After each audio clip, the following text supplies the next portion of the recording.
मैं inspector GS Ahluwalia आज आपके सामने एक टॉपिक लेके आया हूं जिसके ऊपर हम जो है चर्चा करेंगे। टॉपिक है हमारा संबंध।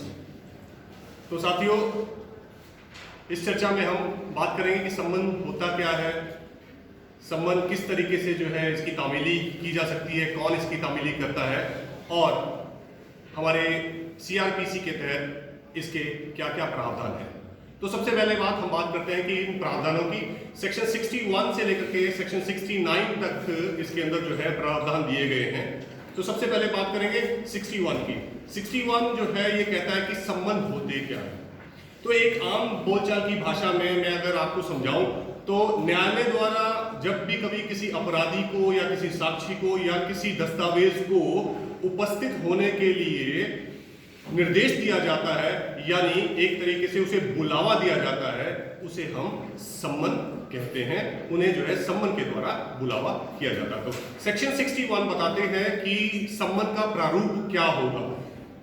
तो इसके अनुसार सम्मन जो है वो लिखित होना चाहिए, डुप्लीकेट यानी दो उसकी कॉपियां होगी और नीचे न्यायालय की मोहर और न्यायाधीश के हस्ताक्षर इसमें होंगे। इसके अतिरिक्त जिसको बुलावा भेजा जाता है उसे उसका नाम होगा और उसका एड्रेस होगा तथा एक तिथि निर्धारित न्यायालय के द्वारा कर दी जाएगी कि किस तिथि को कितने समय उसे न्यायालय में पेश होना है। तो ये है सेक्शन 61। इसके बाद बारी आती है कि सेक्शन 62 हमें बताता है कि सम्मन को किस तरीके से तामील करना है। तो सम्मन को तामील करने के लिए सबसे इंपॉर्टेंट बात यह है कि सम्मन ज्यादातर वो स्वयं जिसके नाम पर है उसे मिल करके, उसे दे करके और उसकी प्राप्ति लेकर के ही तामील किया जाना चाहिए। यदि जिसके नाम पर सम्मन है वो घर पर नहीं है तो इसके लिए प्रावधान सेक्शन 64 के अनुसार है कि आप उसके परिवार के किसी भी सदस्य को जो है ये सम्मन दे सकते हैं, परंतु उसकी उम्र कम से कम 21 साल यानी वो वयस्क होना चाहिए। यहां पर एक और बात ध्यान देने लायक ये है कि घर में अगर नौकर मौजूद है या नौकरानी मौजूद है उसे सम्मन नहीं दिया जाएगा क्योंकि वह परिवार का सदस्य नहीं है। इसके अतिरिक्त कभी कभार ऐसा भी होता है कि सम्मन किसी निकाय के कर्मचारी को या सोसाइटी को दिया जाना है तो सेक्शन 63 जो है इसके बारे में बताती है कि आप उसके प्रबंधक को सम्मन दे करके उसकी पावती लेकर के आ जाएंगे तब भी सम्मन तामील माना जाएगा।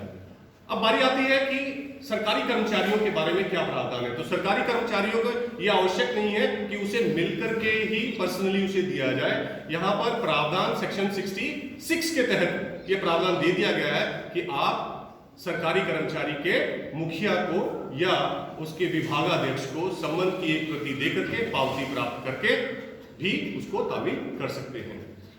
अब बात आती है कि यदि किसी इस प्रकार से घर के अंदर जो है, जैसे हमने सेक्शन 62 के बारे में, सेक्शन 64 के बारे में बताया, यदि घर के अंदर ना मुखिया है ना घर के अंदर कोई वयस्क है तो क्या सम्मन तामील नहीं किया जाएगा?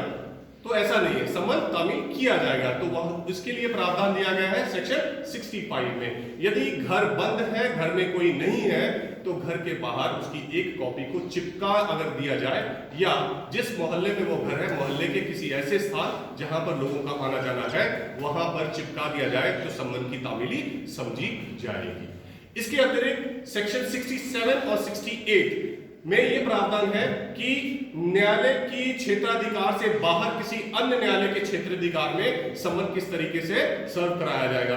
तो उसका भी प्रावधान सेम जैसा कि न्यायालय के क्षेत्राधिकार में है वैसा ही प्रावधान, वैसा ही आप उसकी तामीली दूसरे क्षेत्राधिकार में भी कर सकते हैं।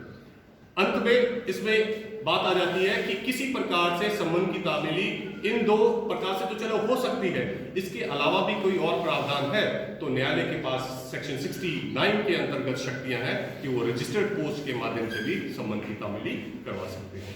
तो ये है तरीके किस तरीके से जो है सम्मन की तामीली करवाई जा सकती है। अब हम छोटी सी एक बात करते हैं कि क्या केवल व्यक्तियों को बुलाने के लिए ही सम्मन की तामीली करवाई जाती है?